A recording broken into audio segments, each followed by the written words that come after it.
السلام عليكم ورحمة الله وبركاته. الحمد لله نحمده ونستعينه ونستغفره ونؤمن به ونتوكل عليه ونعوذ بالله من شرور أنفسنا ومن سيئات أعمالنا. من يهده الله فلا مضل له ومن يضلله فلا هادي له. ونشهد أن لا إله إلا الله وحده لا شريك له. ونشهد أن سيدنا وسندنا وحبيبنا وحبيب ربنا وطبيبنا وطبيب قلوبنا ومولانا محمدا عبده ورسوله الذي أرسله بالحق بشيرا ونذيرا وداعيا إلى الله بإذنه وسراجا منيرا. أما بعد فأعوذ بالله من الشيطان الرجيم. بسم الله الرحمن الرحيم. يا أيها الذين آمنوا اتقوا الله وقولوا قولا سديدا يصلح لكم أعمالكم ويغفر لكم ذنوبكم ومن يطع الله ورسوله فقد فاز فوزا عظيما. وقال النبي صلى الله عليه وسلم إن الصدق بر وإن البر يهدي إلى الجنة إن الكذب فجور وإن الفجور يهدي إلى النار أو كما قال عليه الصلاة والسلام. صدق الله العظيم وصدق رسوله النبي الكريم ونحن على ذلك من الشاهدين والشاكرين والحمد لله رب العالمين. সকলেই মোহাব্বতের সাথে দুরূদ ইব্রাহিমি পাঠ করি। আল্লাহুম্মা সাল্লি আলা মুহাম্মাদিন ওয়া আলা আলি মুহাম্মাদ কামা সাল্লাইতা আলা ইব্রাহিম ওয়া আলা আলি ইব্রাহিম ইন্নাকা হামিদুম মাজিদ। اللهم بارك على محمد وعلى آل محمد كما باركت على إبراهيم وعلى آل إبراهيم إنك حميد مجيد. بلغ العلا بكماله كشف الدجى بجماله حسنت جميع خصاله صلوا عليه وآله. दिखा दे मुझे इलाही दिखा दे मुझे दियारे मदीना इलाही बना दे मुझे गुबारे मदीना बलगल उला बिकमालिही कशफत तुजा बिजमालिही हसनत जमीउ खिसालिही सल्लु अलैहि वालिही। अल्हम्दुलिल्लाह, আল্লাহ পাকের দরবারে লাখো কোটি শুকরিয়া আদায় করি, যেই মহান রব্বুল আলামিন আমাদেরকে পৃথিবীর শ্রেষ্ঠতম জায়গা, পৃথিবীর উৎকৃষ্ট জায়গা, আল্লাহর ঘর মসজিদে সাইয়্যিদুল ইয়াউম যাকে বলা হয়, সপ্তাহের শ্রেষ্ঠ দিনে জুমার দিনে আগে আগে আসার এবং বসার তৌফিক দান করেছেন। এজন্য সেই মালিকের দরবারে শুকরিয়া আদায় করি। মালিকের শেখানো বাক্যে সমস্বরে একসাথে সকলেই বলি আলহামদুলিল্লাহ। গত মাসে আমি আরো একবার জুমা পড়িয়েছিলাম। ওই জুমায় একটা হাদিস নিয়ে আলোচনা করেছিলাম। আল্লাহর নবী, বিশ্ব নবী, রহমাতুল্লিল আলামিন, সাইয়্যিদুল মুরসালিন নবী মুহাম্মদুর রাসূলুল্লাহ সাল্লাল্লাহু আলাইহি ওয়াসাল্লাম, তিনি আমাদেরকে 4টা চারিত্রিক গুণের কথা বলেছেন। এই 4টা চারিত্রিক গুণ যদি নবী বলেন তোমরা অর্জন করতে পারো, শক্ত করে আঁকড়ে ধরতে পারো, তাহলে তোমরা কোনোদিন পদস্খলিত হবে না, তোমরা কোনোদিন পরাজিত হবে না, তোমরা কোনোদিন লাঞ্ছিতগ্রস্ত হবে না। তোমাদের বিজয়, তোমাদের সফলতা অর্জনে এই গুণগুলোই তোমাদের জন্য যথেষ্ট হয়ে যাবে। নবীজি যেই 4টি গুণের কথা বলেছেন, সেই 4টা গুণের একটা গুণ নিয়ে ওই জুমায় আলোচনা করেছিলাম। সেটা হলো ইফাতু ফি তুমাতিন, যে হালাল ভক্ষণ করো, হারাম ছাড়ো। 4টা গুণের ভিতরে এই একটা গুণ ছিল। আজকে আরেকটা গুণ নিয়ে আলোচনা করব। সেই গুণটা হলো নবীজি বলেন সিদকু হাদিসিন, যে সর্বদা সত্য কথা বলবে, কখনো মিথ্যা কথা বলবে না। আজকে গোটা সমাজ ব্যবস্থা মিথ্যায় জর্জরিত হয়ে পড়েছে। সত্য কথার, সত্যবাদী মানুষের অভাব দিন দিন বেড়েই চলছে। মানুষ চলতে ফিরতে, উঠতে বসতে, সামান্য তুচ্ছ বিষয় নির্দ্বিধায় মিথ্যা বলে যাচ্ছে।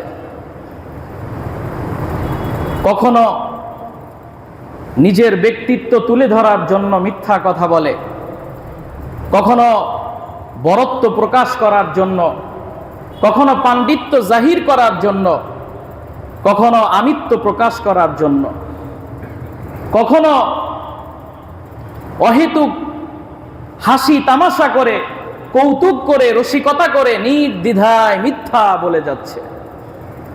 এক কথায় মিথ্যা বলা আজ মানুষের স্বভাবে পরিণত হয়ে গেছে। এক উচ্চতর গবেষণায় দেখা গেছে শতকরা 60% মানুষ কথা বলার সময় প্রতি 10 মিনিট একটা করে মিথ্যা কথা বলে। আজকে মুসলিম সমাজের যে অধপতন, আজকে আমাদের সামাজিক যে অবক্ষয়, এই অধপতন, সামাজিক অবক্ষয়ের বিভিন্ন কারণ সমূহের মধ্যে এটাও একটা কারণ যে মানুষ সত্য পরিহার করেছে। অথচ আল্লাহ এবং আল্লাহ রাসূল সাল্লাল্লাহু আলাইহি ওয়াসাল্লাম মানুষকে সত্য কথা বলার জন্য, সত্যবাদীদের সাথী হওয়ার জন্য উদ্বুদ্ধ করেছেন এবং মিথ্যার অশুভ পরিণতি সম্পর্কে মানব জাতিকে সতর্ক করেছেন যে মিথ্যা বলা মহাপাপ, এটা সর্বজন বিদিত। এরপরেও মিথ্যার সঙ্গেই আমাদের নিত্য বসতি। অথচ আল্লাহ রাব্বুল আলামিন তিনি সত্যবাদী ছিলেন। আল্লাহ সত্য কথা বলেন, আল্লাহর চেয়ে সত্যবাদী আর কে হতে পারে? তিনি আমাদের প্রভু, তিনি আমাদের রব, তিনি আমাদের সৃষ্টিকর্তা, তিনি সত্যবাদী। আল্লাহ নিজেই কোরআনে কারিমে ঘোষণা দেন যে আমার থেকে আর কে আছে অধিক সত্যবাদী। 5 নাম্বার পারার 10 নাম্বার পৃষ্ঠায় সূরাতুন নিসার 87 নাম্বার আয়াতে আল্লাহ বলেন, ওয়ামান আসদাকু মিনাল্লাহি হাদিসা, আমি আল্লাহর চেয়ে অধিক সত্যবাদী আর কে হতে পারে। এই আয়াত থেকে বোঝা যায় যে সত্য কথা আল্লাহর একটি সিফাত, আল্লাহর একটি গুণ। এই সিফাত, এই গুণ নবীদের মধ্যেও ছিল। আল্লাহ বলেন, পৃথিবীর বুকে আমি যত পয়গম্বর, যত নবী, যত রাসূল এই পৃথিবীর বুকে প্রেরণ করেছি, সমস্ত রাসূল, সমস্ত পয়গম্বর তারা সকলেই সত্য কথা বলতেন এবং সত্যবাদী ছিলেন। সমস্ত নবীদের ব্যাপারে আল্লাহ রাব্বুল আলামিন আমভাবে বলেছেন, যেটা 23 নাম্বার পারার 2 নাম্বার পৃষ্ঠায় সূরা ইয়াসিনের 52 নাম্বার আয়াতের শেষ অংশে আল্লাহ বলেন, ওয়াসাদাকাল মুরসালুন, যে যত পয়গম্বর, যত নবী, যত রসুল এই পৃথিবীর বুকে আগমন করেছে সমস্ত নবী সত্যবাদী ছিলেন। এখানে আল্লাহ আমভাবে নবীদের কথা বলেছেন।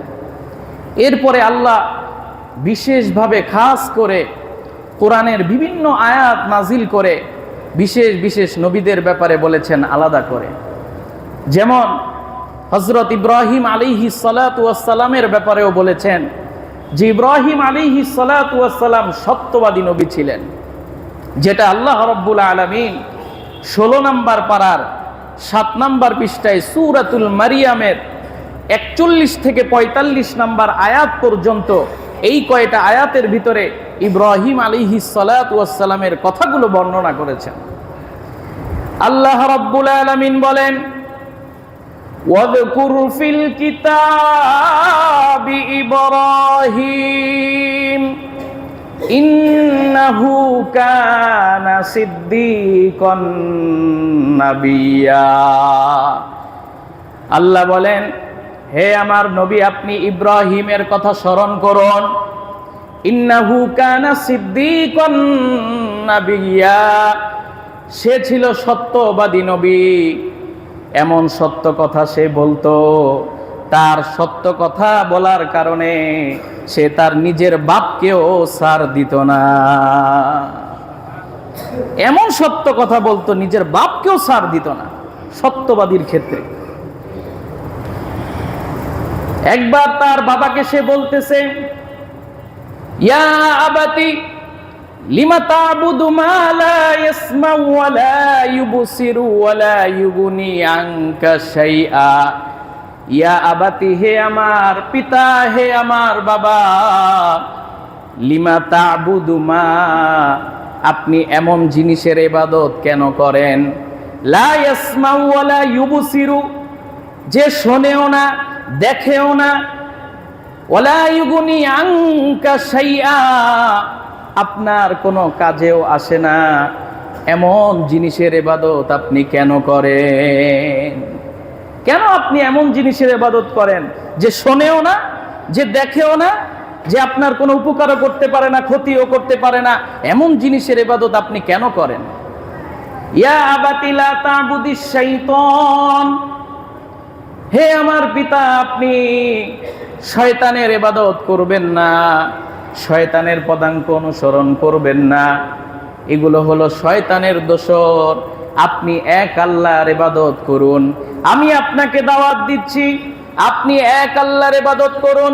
আমি আল্লাহর পক্ষ থেকে পয়গম্বর হিসেবে প্রেরিত হয়েছি।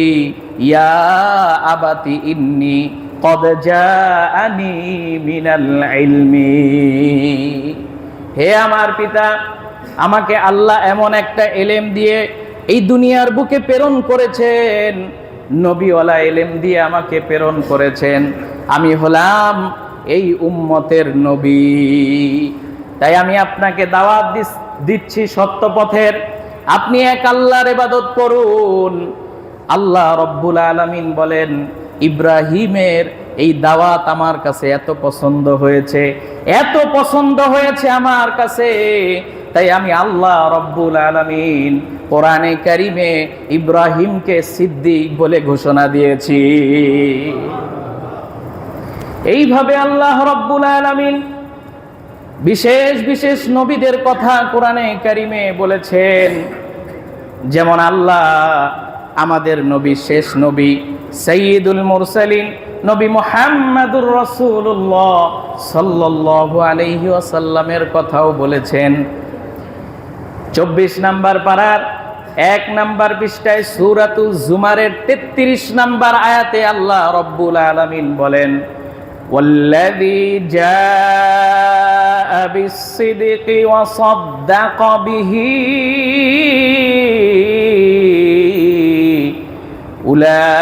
উলাইকা হুমুল মুত্তাকুন। আল্লাহ রাব্বুল আলামিন বলেন, ওয়াল্লাযী জাআ বিস-সিদকি, তিনি সত্য সহ এসেছেন, ওয়াসাদ্দাকা বিহি, আর তিনি তাকে সত্যায়িত করেছেন, উলাইকা হুমুল মুত্তাকুন, এরাই হলো মুত্তাকি। এই আয়াতের তাফসীর করতে গিয়ে বিশিষ্ট তাফসীর বিশারদ আল্লামা ইবনে আশুর রহমাতুল্লাহি আলাইহি এই আয়াতের তাফসীর করতে গিয়ে তিনি তার তাফসীরের কিতাবে লেখেন, ওয়াল্লাযী জাআ বিস-সিদকি, এখানে এই অংশের মিসদাক হলো আমাদের নবী হযরত মুহাম্মদ সাল্লাল্লাহু আলাইহি ওয়াসাল্লাম। তিনি সত্য সহ এসেছেন, আর তিনি যেই সত্যটা নিয়ে এসেছেন সেটা হলো কোরআনে কারীম। তিনি কোরআনে কারীম সত্য কিতাব নিয়ে তিনি পৃথিবীতে প্রেরিত হয়েছেন। তো এই আয়াত থেকে বোঝা যায় যে আল্লাহর নবীর সততার ব্যাপারে সত্যায়ন স্বয়ং আল্লাহ রাব্বুল আলামিন করেছেন। আল্লাহর নবীর সততার সত্যায়ন মুমিনরাও করেছেন। আল্লাহর নবীর সততার সত্যায়ন শুধু মুমিনই করে ক্ষান্ত হয় নাই, বরং আল্লাহর রাসূলের যারা ঘোর দুশমন ছিল, কাফের বেঈমানও আল্লাহর নবীর সততার সত্যায়ন করেছেন।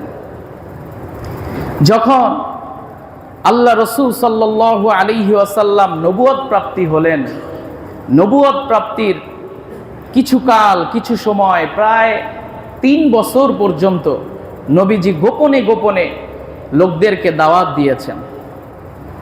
এরপরে আল্লাহ রাব্বুল আলামিন আল্লাহ রসুলকে বলতেছেন, হে আমার রসুল, হে আমার নবী, আপনি আপনার আত্মীয় বর্গ যারা আছে, আত্মীয় স্বজন, তাদেরকে আপনি দাওয়াত দিন। এই কথাটাও আল্লাহ রাব্বুল আলামিন কোরআনে কারীমে বর্ণনা করে দিয়েছেন।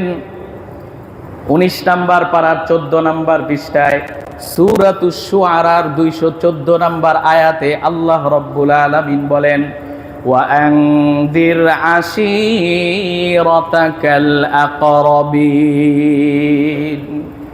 আল্লাহ রাব্বুল আলামিন বলেন, হে নবী, আপনি আপনার নিকট আত্মীয় স্বজনদেরকে সতর্ক করে দিন।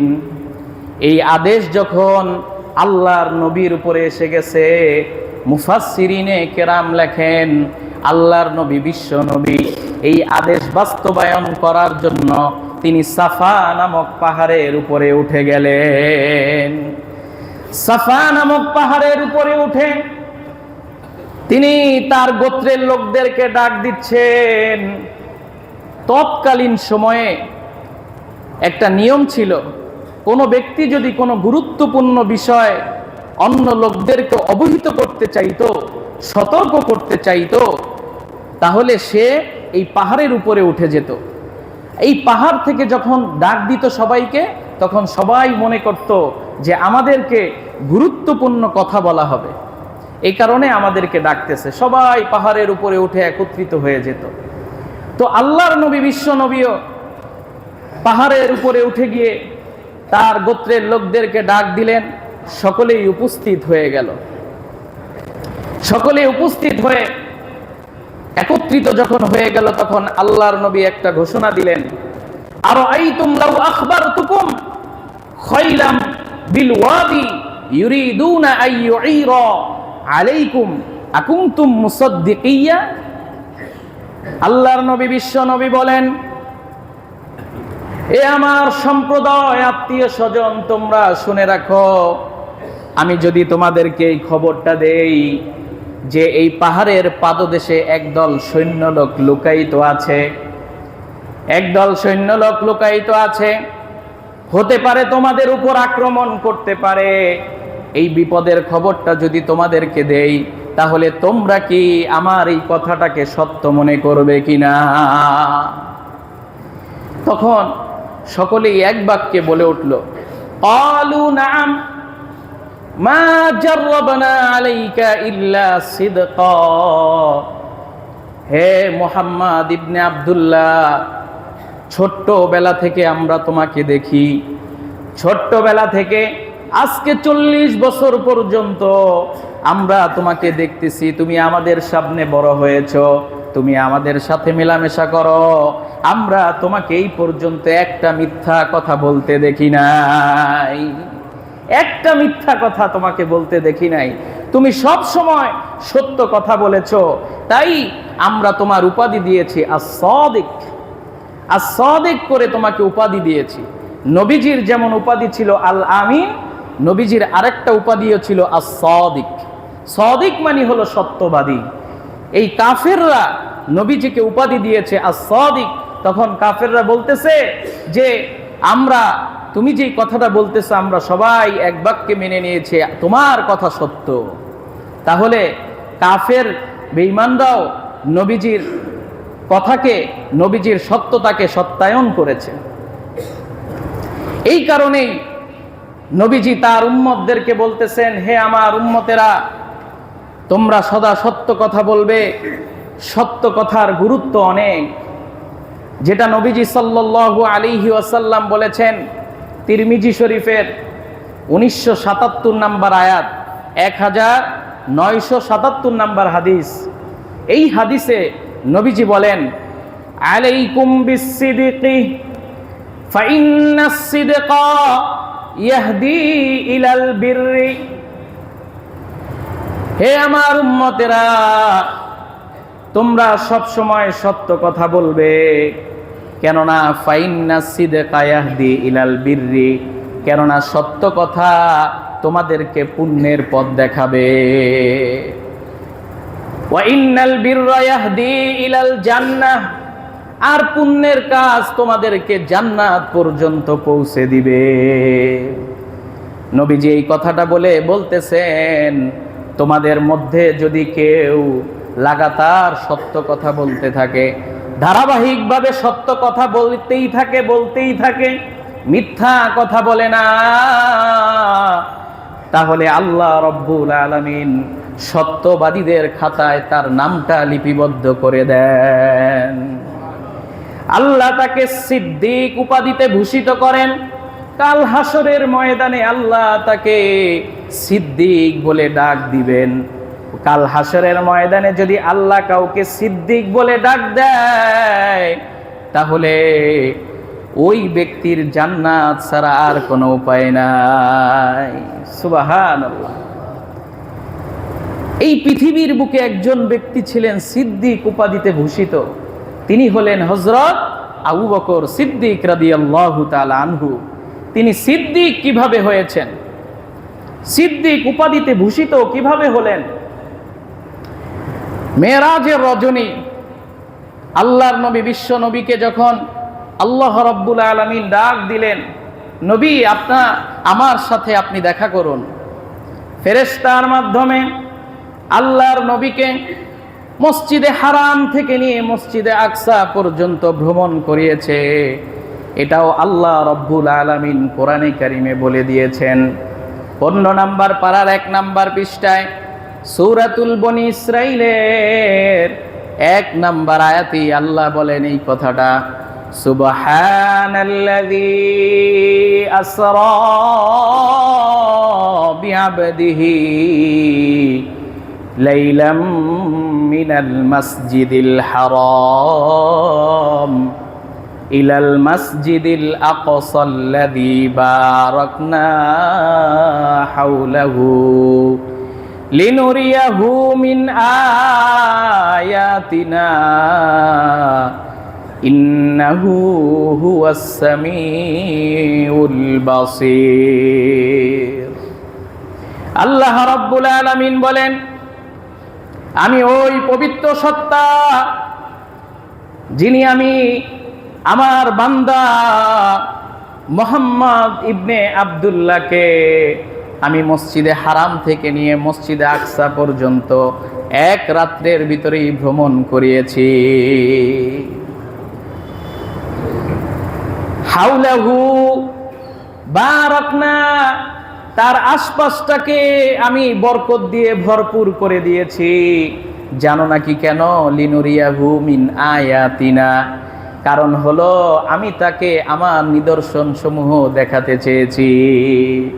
ইন্নাহু হুয়াস সামিউল বাসীর, নিশ্চয়ই আল্লাহ সর্বশ্রোতা সর্বদ্রষ্টা। এই আয়াতের ভিতরে আল্লাহ রাব্বুল আলামিন নবীর মেরাজের কথা বলেছেন, যে রাতের এক অংশে আল্লাহ রাব্বুল আলামিন আল্লাহর রাসূলকে মসজিদে হারাম থেকে নিয়ে মসজিদে আকসা ভ্রমণ করিয়েছেন। সেখান থেকে সপ্ত আসমান ভ্রমণ করিয়েছেন। সপ্ত আসমানের উপর আরশ, কুরসি, জান্নাত, জাহান্নাম সব কিছু দেখে আল্লাহর সাথে কথোপকথন করে আবার তিনি এই রাত্রির ভিতরেই চলে এসেছেন মসজিদে হারামে। নবীজি মসজিদে হারামে এসে ফজরের নামাজের পরে সাহাবায়ে কেরামকে সামনে রেখে তিনি বলেছিলেন, ও আমার সাহাবায়ে কেরামরা, আমি আজকে রাত্রে মেরাজে গমন করেছিলাম মসজিদে হারাম থেকে মসজিদে আকসা, এরপরে সপ্তম আসমান, জান্নাত, জাহান্নাম, আরশ, কুরসি, আল্লাহর সাথে দেখা করে আমি আবার চলে এসেছি। এই কথাগুলো যখন বলতেছিলেন সাহাবায়ে কেরামকে, কিছু কিছু ছিল ওইখানে মুনাফিক। মুনাফিকরা বলল, এই তো পাইছি, মুহাম্মদ ইবনে আব্দুল্লাহকে সাইজ করার একটা কথা পাইছি। মুহাম্মদ ইবনে আব্দুল্লাহকে মানুষ থেকে দূরে সরানোর জন্য একটা কথা পেয়েছি। মুহাম্মদ যে পাগল, মুহাম্মদ যে জাদুকর, এই কথা দ্বারাই বোঝা যায়। তারা চিন্তা করতে লাগলো যে মুহাম্মদের ঘনিষ্ঠ লোককে, তাকে গিয়ে এই কথাটা বলবো, তাকে যদি এই কথা বলে দূরে সরানো যায় তার থেকে, তাহলে অন্যান্য লোকরাও তার থেকে দূরে সরে যাবে। তারা ভেবে ভেবে চিন্তা করলো মুহাম্মদের ঘনিষ্ঠ লোককে। মুহাম্মদের সবচেয়ে কাছের বন্ধু হলো হযরত আবু বকর রাদিয়াল্লাহু তাআলা আনহু। আবু বকর রাদিয়াল্লাহু তাআলা আনহু আবার ওই দিন তিনি নবীজির কাছে ছিলেন না, তিনি বাহিরে ছিলেন। কাফের মুনাফিকরা আবু বকরকে রাস্তায় দেখা হয়ে গেল আবু বকরের সাথে। আবু বকরকে বলতেছে, আবু বকর শুনছো নাকি তোমার বন্ধু মুহাম্মদ ইবনে আব্দুল্লাহ কি বলে? পাগলের প্রলেপ কথা বলে। সে বলে সে নাকি এক রাত্রিতে মসজিদে হারাম থেকে মসজিদে আকসা, এরপরে সপ্ত আকাশ পাড়ি দিয়ে আরশ, কুরসি, জান্নাত, জাহান্নাম দেখে তার খোদার সাথে কথা বলে নাকি আবার এক রাত্রিতে এসে পড়েছে। এটা কি তুমি বিশ্বাস করো? আবু বকর এই কথাটা শুনে বলল, যদি এই কথাটা আমার নবী বলে থাকে, মুহাম্মদ ইবনে আব্দুল্লাহ আল্লাহর নবী যদি বলে থাকে, তাহলে এই কথাটা অবশ্যই অবশ্যই সত্য। এর ব্যাপারে কোনো সন্দেহ নাই, লা রাইবা ফিহ, কোনো সন্দেহ নাই। আমি সাক্ষ্য দিচ্ছি এই কথা সত্য। এই কথাটা যখন নবীজি পরবর্তীতে শুনতে পারলেন যে আবু বকর এক বাক্যে আমার কথাটাকে বিশ্বাস করেছে, তখন নবীজি তাকে সিদ্দিক উপাধিতে ভূষিত করেছিলেন। এইভাবে হযরত আবু বকর সিদ্দিক রাদিয়াল্লাহু তাআলা আনহুকে সিদ্দিক উপাধিতে ভূষিত করা হয়েছে। আল্লাহর নবী বলেন, ও আমার উম্মতেরা, তোমরাও যদি সিদ্দিক উপাধিতে ভূষিত হতে চাও, সিদ্দিক লকব যদি তোমরা লাগাতে চাও, তাহলে তোমরা ধারাবাহিক সত্য কথা বলবে, কখনো মিথ্যা কথা বলবে না, সব সময় সত্য কথা বলবে, সত্য কথা বলবে। তাহলে সত্যবাদীদের খাতায় আল্লাহ তোমাদের নাম লিপিবদ্ধ করে দিবেন। সুবহানাল্লাহ। এরপরে আল্লাহর নবী বলেন, ওয়াইয়াকুম বিল কিযব ফাইন্নাল কিযবা ইয়াহদি ইলাল ফুজুর ওয়া ইন্নাল ফুজুরা ইয়াহদি ইলান নার। ও আমার উম্মতেরা, তোমরা মিথ্যা কথা বলো না, কারণ মিথ্যা তোমাদেরকে পাপাচারের দিকে নিয়ে যায়, আর পাপাচার তোমাদেরকে জাহান্নামের পথ দেখায়। তোমরা মিথ্যা কথা বলবা না, কারণ মিথ্যা কথা যদি বলো, কাল হাসরের ময়দানে তোমাদের জিহ্বাগুলো আগুনের কেচি দ্বারা কাটা হবে। নবীজি বলেন, কোন ব্যক্তি যদি মিথ্যা কথা বলে ধারাবাহিকভাবে মিথ্যা বলে, মিথ্যা বলতে বলতে মিথ্যায় অভ্যস্ত হয়ে যায়, সত্য বলতে পারে না, কথায় কথায় মিথ্যা বলে, এমন ব্যক্তির নামটাও আল্লাহ রব্বুল আলামিন মিথ্যাবাদীদের খাতায় লিপিবদ্ধ করে দেন। নাউজুবিল্লাহ। মিথ্যাবাদীদের খাতায় লিপিবদ্ধ করে দেন। কাল হাসরের ময়দানে তাকে কাজ্জাব বলে ডাকা হবে, মিথ্যাবাদী বলে ডাকা হবে। যাকে মিথ্যাবাদী বলে ডাকা হবে তার জাহান্নাম ছাড়া আর কোনো উপায় নেই। আল্লাহ রাব্বুল আলামিন আমাদের সকলকে সব সময় সত্য কথা বলার তৌফিক দান করুক। সকলে বলে আমিন।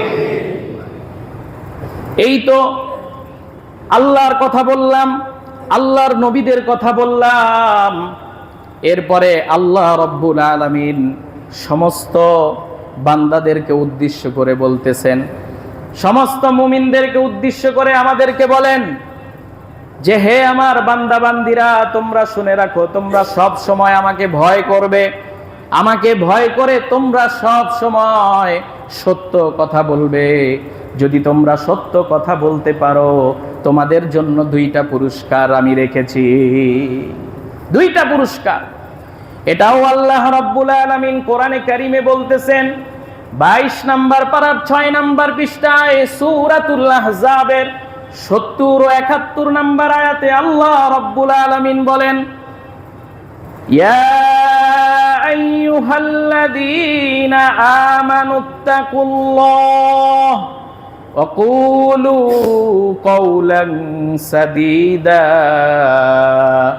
ইউসলিহ লাকুম আ'মালাকুম ওয়া ইয়াগফির লাকুম যুনুবাকুম। আল্লাহ রাব্বুল আলামিন বলেন, ইয়া আইয়ুহান নাসুত্তাকু, ইয়া আইয়ুহাল্লাযীনা আমানুত্তাকুল্লাহ, হে আমার ঈমানদার বান্দা বান্দিরা, ইত্তাকুল্লাহ, আল্লাহকে তোমরা ভয় করো। এরপরে অকুলু কওলান সাদীদা, এরপরে তোমরা সদা সত্য কথা বলবে, তোমরা মিথ্যা কথা বলবে না, সত্য কথা বলবে। তাহলে আল্লাহ রাব্বুল আলামিন আমাদেরকে নির্দেশ দিয়েছেন, আদেশ দিয়েছেন সত্য কথা বলার জন্য। আমরা সব সময় সত্য কথা বলবো। আল্লাহ বলেন, যদি সত্য কথা বলতে পারো, 2টা পুরস্কার, ইউসলিহ লাকুম আমালাকুম, তোমাদের যে আমল, এই আমলগুলোকে ইসলাহ করে দেওয়া হবে, সংশোধন করে দেওয়া হবে। প্রথম পুরস্কার, তোমাদের আমলগুলোকে সংশোধন করা হবে। যদি তোমরা পিছনে মিথ্যা কথা বলেও থাকো, অন্যায় করে ফেলো, তোমাদের আমলগুলোকে সংশোধন করে দিবেন আল্লাহ। এরপরের পুরস্কার হলো ওয়ায়াগফির লাকুম যুনুবাকুম, আল্লাহ তোমাদের গুনাহ খাতাগুলোকে মাফ করে দিবেন। তোমরা তওবা করো। যদি পূর্বে মিথ্যা কথা বলে থাকো, আজকে থেকে আমরা সকলে তওবা করি যে আল্লাহ আর মিথ্যা কথা বলবো না, সব সময় সত্য কথা বলবো। যদি তোমরা এভাবে তওবা করতে পারো, তাহলে ওয়ায়াগফির লাকুম যুনুবাকুম, তোমাদের পিছনের গুনাহ খাতাগুলো আল্লাহ মাফ করে দিবেন। সুবহানাল্লাহ। আল্লাহ কত দয়া করে, কত মেহেরবানি করে আল্লাহ আমাদেরকে বলতেছেন যে, বান্দা, তুমি শয়তানের ধোঁকায় পড়ে মিথ্যা কথা বলে ফেলেছো, তুমি এখন সত্য কথা বলো, তাহলে তোমার পিছনের মিথ্যাগুলো আমি মাফ করে দিব। এইভাবে আল্লাহ ডেকে ডেকে বলতেছেন। আমরা তওবা করি যে আল্লাহ যেন আমাদেরকে সত্য কথা বলার তৌফিক দান করেন। সকলে বলে আমিন। এরপরে আল্লাহর নবী বিশ্ব নবী বলেন, আস-সিদকু ইউনজি ওয়াল কিযবু ইউহলিক। সত্য মুক্তি দেয়, মিথ্যা তোমাদেরকে ধ্বংস করে দিবে। সত্য তোমাদেরকে বিজয় এনে দিবে, সত্য তোমাদেরকে জয় এনে দিবে, মিথ্যা তোমাদেরকে ধ্বংস করে দিবে, মিথ্যা তোমাদেরকে পরাজয় এনে দিবে। তাই তোমরা সব সময় আস-সিদকু ইউনজি, সব সময় তোমরা সত্য কথা বলবে, তাহলে সত্য তোমাদেরকে মুক্তি দিবে। সত্য যে তোমাদেরকে কিভাবে মুক্তি দিবে এর একটা দৃষ্টান্ত যদি আপনাদের সামনে পেশ করা হয় তাহলে বুঝতে পারবেন। একটা এক্সাম্পল হলো যে আগের জামানার মানুষগুলো দেখবেন তাদের কোনো কাগজপাতি ছিল না, মুখে মুখে দিয়ে দিত, এই জমিটা তোমারে দিয়ে দিলাম। এত তারা সত্যবাদী ছিল। এখন তো একজন আরেকজনকে বিশ্বাসই করতে চায় না, কারণ ওই যে বিশ্বাস হারা হয়ে গেছে মানুষ। আগের জমানায় হিন্দুস্তানে একটা জমি ছিল, ওই জমিনটা সরকারি খাস জমিন। ওই জমিন, সরকারি খাস জমিন নিয়ে দুই পক্ষ মারামারি করতেছে। যখন মুসলমানদের প্রভাব বেশি হয়, এলাকার ভিতরে মুসলমানদের প্রভাব যখন বেশি হয়, তখন ওই খাস জমিনটা মুসলমানরা দখল করে। এখানে মুসলমানদের সাইনবোর্ড থাকে যে এখানে মসজিদ নির্মাণ হবে।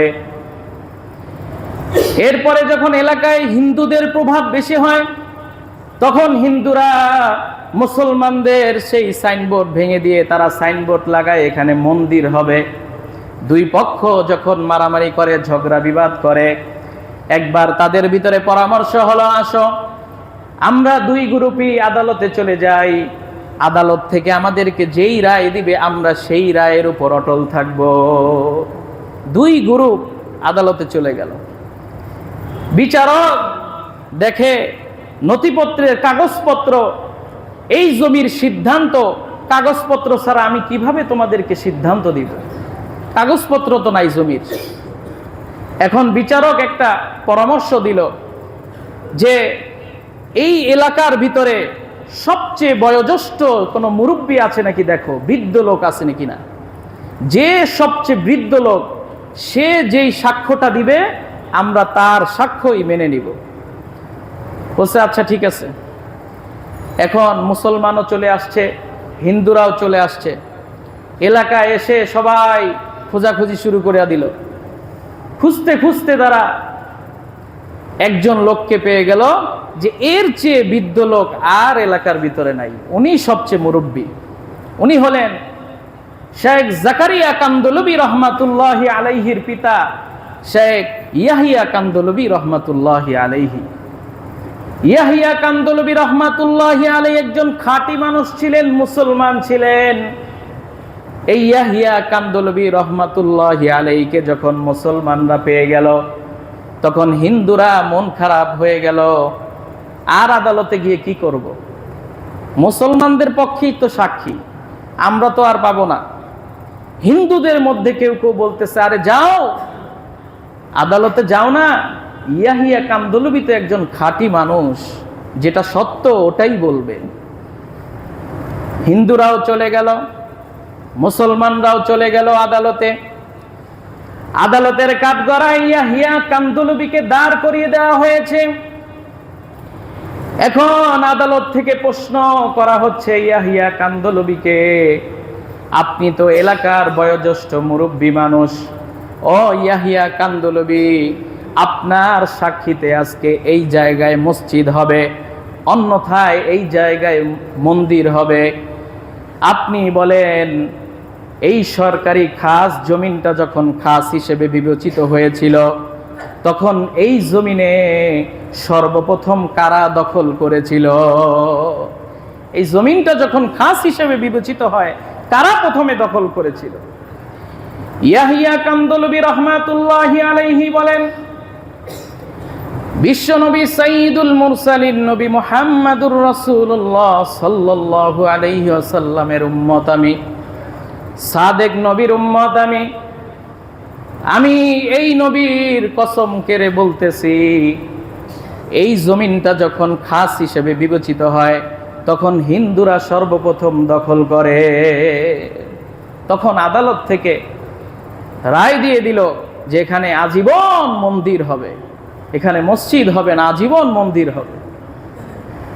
মুসলমানরা আদালত থেকে বের হয়ে যায় আর ইয়াহিয়া কান্দলবিকে গালি দিতে দিতে বের হয়ে যায় যে মুসলমান সাক্ষী পেয়েছিলাম, ভেবেছিলাম মসজিদ হবে, কিন্তু মুসলমানের সাক্ষীতেই মসজিদের মাটি হারালাম। ইয়াহিয়া কান্দলবি রহমাতুল্লাহি আলাইহি মাথাটা নিচের দিকে দিয়ে বাড়িতে চলে গেছে, লজ্জায় শরমে ঘর থেকে আর বের হয় না। রাতের বেলা ইয়াহিয়া কান্দলবি রহমাতুল্লাহি আলাইহি ঘুমিয়ে গেছে।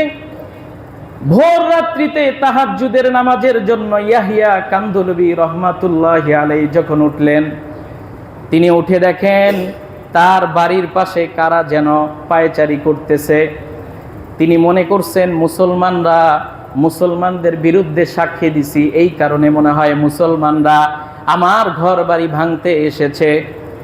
তিনি দরজাটা খুলে বাইরে বের হয়ে দেখে শত শত হিন্দু কাতার কাতার হয়ে দাঁড়িয়ে আছে। ইয়াহিয়া কান্দলবি রহমাতুল্লাহি আলাইহি বলতেছে, তোমাদের জমিন তোমাদের পক্ষে সাক্ষ্য দিয়ে আমি রায় দিয়েছি, তাহলে কেন তোমরা আমার বাড়ির সামনে এসেছো? তোমরা কি এখন আমার বাড়ি ভাঙচুর করবে? হিন্দুরা সবাই বলে উঠল, ইয়াহিয়া কান্দলবি তুমি ভয় পেও না। ও ইয়াহিয়া কান্দলবি, তুমি এমন ধর্মের অনুসরণ করো যেই ধর্মের অনুসরণ করে তোমার জবানটা এত পবিত্র যে আদালতে দাঁড়িয়েও একটা মিথ্যা কথা বলা যায় না। ওই ধর্মটা কত সুন্দর, ওই ধর্মটা কত পবিত্র। ও ইয়াহিয়া কান্দলবি রহমাতুল্লাহি আলাইহি, আজকে তোমার বাড়ির সামনে আমরা এসে দাঁড়িয়েছি এই কারণে আমরা আজকে ওই ধর্ম কবুল করব। ওই ধর্ম কবুল করে ওই জায়গার ভিতরে মসজিদ মন্দির নয়, আমরা মসজিদ নির্মাণ করব। ইয়াহিয়া কান্দলবি, আমরা শত শত হিন্দুরা এখানে এসে কাতারবদ্ধ হয়ে দাঁড়িয়ে আছি, তোমার হাতে হাত রেখে আমাদেরকে কালেমা পড়াও। আমরা মুসলমান হয়ে আগামীকাল ওই জমিনে তোমার ইমামতিতে আমরা মসজিদ নির্মাণ করব। সুবহানাল্লাহ, মসজিদ নির্মাণ করব। এই কারণেই আল্লাহর নবী বলেন, আসিদকু ইউনজি ওয়াল কিযবু ইউহলিক, সত্য মুক্তি দেয় আর মিথ্যা ধ্বংস করে দেয়। সত্য যে মুক্তি দেয়, এই একটা এক্সাম্পল যে ইয়াহিয়া কান্দলবি রহমাতুল্লাহি আলাইহি তিনি আদালতের কাঠগড়ায় দাঁড়িয়ে সত্যি কথা বলেছেন। এজন্য আল্লাহ রাব্বুল আলামিন মুসলমানদেরকে বিজয় দান করে দিয়েছেন। এজন্য আমাদেরকে এখান থেকে শিক্ষা গ্রহণ করতে হবে, আমরা কখনো মিথ্যা কথা বলবো না, সত্য কথা বলবো। শত্রুর সামনেও কখনো মিথ্যা কথা বলবো না, সত্য কথা বলবো। আল্লাহ তাআলা আমাদেরকে সত্য কথা বলার তৌফিক দান করুক। আল্লাহ রাব্বুল আলামিন আমাদেরকে সত্য কথা বলার জন্য বলেছেন, নবীদেররাও সত্য কথা বলেছে, আল্লাহর নবীও সত্য কথার আদেশ দিয়েছেন। এরপরে আল্লাহ তাআলা আমাদেরকে বলেন, তোমরা যদি সত্য বলো দুইটা পুরস্কার, একটা হলো তোমাদের আমলকে সংশোধন করে দিব, তোমাদের গুনাহ খাতাগুলোকে আমি মাফ করে দিব। এই যে সত্য কথার যেই আলোচনা করা হলো কোরআন ও হাদিসের আলোকে, আল্লাহ তাআলা আমাদেরকে বুঝার তৌফিক দান করুক। সকলে বলে আমিন। আরেকটা ছোট্ট কথা বলেই শেষ করে দিব। আমরা যে এখানে আছি, পৃথিবীর বুকে সর্বশ্রেষ্ঠ এবং উৎকৃষ্ট জায়গা হলো কি? মসজিদ, আল্লাহর ঘর। এই আল্লাহর ঘরে আমরা উপস্থিত হয়েছি। আল্লাহর ঘর যারা, আল্লাহর নবী বলেন, যারা আল্লাহর ঘর নির্মাণ করবে তাদের জন্য আল্লাহ রাব্বুল আলামিন জান্নাতে একটা ঘর নির্মাণ করে দিবেন। বুখারী মুসলিমের হাদিস, আল্লাহর নবী বিশ্ব নবী বলেন, মান বানা লিল্লাহি মাসজিদাম বানাল্লাহু লাহু বাইতান ফিল জান্নাহ। কোনো ব্যক্তি যদি আল্লাহকে সন্তুষ্ট করার উদ্দেশ্যে একমাত্র আল্লাহকে দেখানোর জন্যই আল্লাহর উদ্দেশ্যে আল্লাহর ঘর তৈরি করে জমিনের ভিতরে, তাহলে জান্নাতের ভিতরে আমি তার জন্য একটা ঘর তৈরি করে দিব। এই যে হাদিসটা, এই হাদিসটা বাদশাহ হারুন আর রশিদ রহমাতুল্লাহি আলাইহি তিনি এই হাদিসটা শোনার পরে তিনি উদ্বুদ্ধ হলেন যে আমি একটা মসজিদ নির্মাণ করব। ঘোষণা দিয়ে দিলেন তার এলাকার ভিতরে, এই লোক সকল তোমরা শুনে রাখো, আমি এলাকায় একটা মসজিদ নির্মাণ করব। এই মসজিদে তোমরা কেউ দান খয়রাত করতে পারবে না, কোনো সহযোগিতা করতে পারবে না, আমি একা মসজিদ করব। এখন কেউ সাহস পায় না মসজিদে দান করার জন্য, কেউ সাহস পায় না। বাদশাহ হারুন আর রশিদ মসজিদ নির্মাণ করে ফেললেন। যেদিন মসজিদ নির্মাণ করা শেষ হয়ে গেল, ওই দিন রাত্রে যখন ঘুমিয়েছেন, ঘুমের ঘরে তিনি স্বপ্নে দেখেন যে একজন ফেরেশতা বাদশাহ হারুন আর রশিদকে ডাকতেছে, এই হারুন, হারুন তাড়াতাড়ি ঘুম থেকে ওঠো, দেখো জান্নাতে আল্লাহ রব্বুল আলামিন তোমার জন্য একটা ঘর নির্মাণ করেছেন, চলো তোমার ঘরটা আমি তোমাকে দেখায় দেই। বাদশাহ হারুন আর রশিদ ঘুমের ঘরেই স্বপ্নের ভিতরে জান্নাতের ভিতরে ঢুকে তার ঘরটা তিনি দেখলেন। ঘর থেকে যখন বের হলেন, প্রাসাদ থেকে যখন বের হলেন, দরজার সামনেই দেখে আরেকটা হুবহু আরেকটা ঘর নির্মাণ করা। তিনি মনে করলেন এটাও মনে হয় আমার। তিনি দৌড় দিয়ে ঘরের ভিতরে ঢুকতে গেলেন। ওই সময় দেখেন একজন দারোয়ান ঘরের সামনে তাকে তাড়িয়ে দিচ্ছে, বলে, এই বাদশাহ হারুন, এটা তোমার ঘর না, এখানে তুমি ঢুকতে পারবে না। বাদশাহ হারুন দেখে উপরে একটা নাম আহমদ লেখা। এরপরে বাদশাহ হারুনের ঘুম ভেঙে গেল। বাদশাহ হারুনকে ফেরেশতা আরেকটা কথা বলেছিল যে, হারুন, এটা যে তোমার ঘর না, এটা কার ঘর জানো? এটা হলো তোমার যে মসজিদ নির্মাণ করেছিল যোগালী, ওই যে একটা যোগালী আহমদ নাম, ওই যোগালীর ঘর এটা।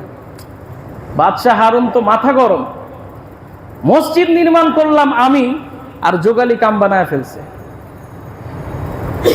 বাদশাহ হারুনের ঘুম ভেঙে গেছে। সকালবেলা সমস্ত যোগালীকে দাওয়াত দিছে তার বাসায়।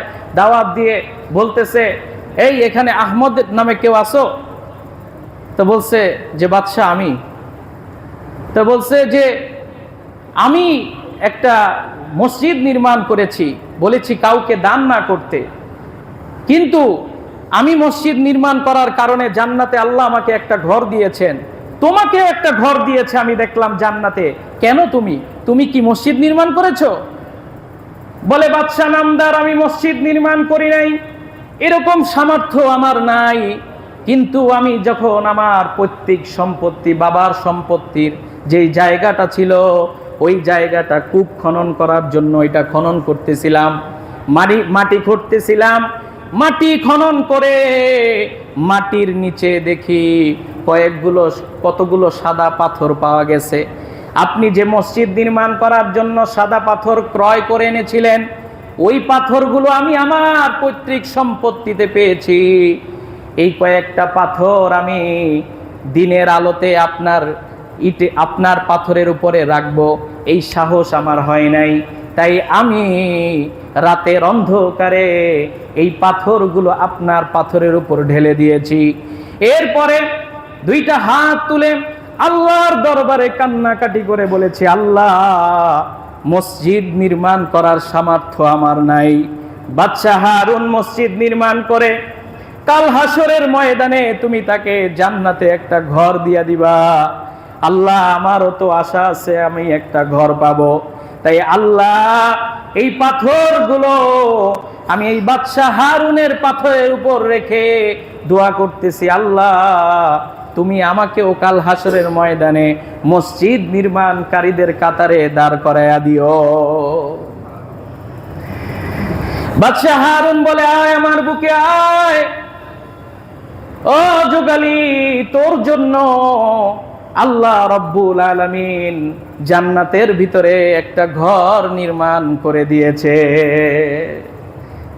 তাহলে আমরা যারা মসজিদে দান করি, মসজিদ নির্মাণ করি, কাল হাসরের ময়দানে আল্লাহ রব্বুল আলামিন মসজিদ নির্মাণকারীদেরকে আলাদাভাবে ডাকবেন, ডেকে তাদেরকে এক একটা ঘর বন্টন করে দিবেন।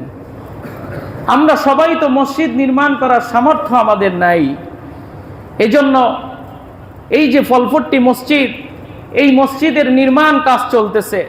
নির্মাণ কাজ সব সময় চলে না, দেখবেন যে কয়েক মাস পর, এক বছর পর নির্মাণ কাজ শেষ, আর তখন আপনি যদি দান করতে চানও পাবেন না, এই সওয়াব পাবেন না। কিন্তু এখন যদি আপনি মসজিদ নির্মাণের জন্য এখন যদি মসজিদে সহযোগিতা করেন, তাহলে আর এই চিন্তা রাখবেন, এই নিয়ত রাখবেন, আল্লাহ আমার তো মসজিদ নির্মাণ করার সামর্থ্য নাই একার, তাই আমি আল্লাহ এখানে সহযোগিতা করলাম, কাল হাসরের ময়দানে তুমি আমাকে মসজিদ নির্মাণকারীদের কাতারে দাঁড় করাইয়া দিও। এজন্য আমরা সকলে মসজিদ নির্মাণের জন্য সাহায্য সহযোগিতা করব তো ইনশাআল্লাহ। আল্লাহ পাক রব্বুল আলামিন আমাদের সকলকে মসজিদে দান সদকা করার তৌফিক দান করুক। সকলে বলে আমিন।